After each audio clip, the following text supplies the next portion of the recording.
La ville de Ouascal est la seule ville des Hauts-de-France à figurer parmi les 91 communes en plus forte croissance démographique en France. Ces dernières années, le béton coule à flot à Ouascal. Aucun quartier ou presque n'est épargné. La ville offre de nombreux établissements scolaires, de la maternelle au lycée, premier signe mesurable d'un renouveau urbain.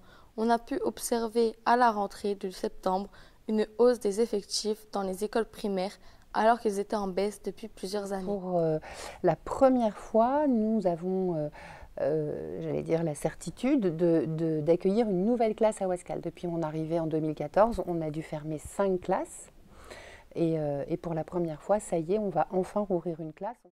Ces mutations observées profitent-elles à toutes les catégories de population? Il semble que oui, d'après les propos de Madame le maire. Il y a effectivement une part de logements sociaux dans le programme. On nous demande d'atteindre le chiffre de 25% de logements sociaux dans les communes. Nous n'y étions pas en 2014 quand je suis arrivée. Donc les nouveaux logements sociaux avoisinent souvent les 30% de façon à rattraper ce retard et à atteindre aujourd'hui le chiffre de 25% qui m'est imposé par l'État.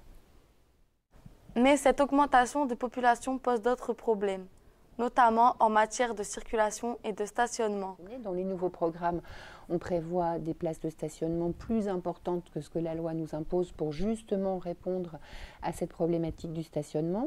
En centre-ville, on a également des places de stationnement. Et pour ce qui concerne la circulation, il ne faut pas oublier qu'Ouascal, c'est une ville de près de 22 000 habitants qui permet aussi à 16 000 personnes d'y travailler, ce qui fait un flux de circulation important aux heures de pointe. On n'est pas en campagne, on est en plein cœur de la métropole européenne de Lille. C'est une ville qui bouge, c'est une ville dans laquelle on circule. À l'horizon 2021, la ville de Ouascal devrait gagner plus de 2500 habitants. Rendez-vous est donc pris d'ici 2 ans pour mesurer les effets de cette évolution au pas de course.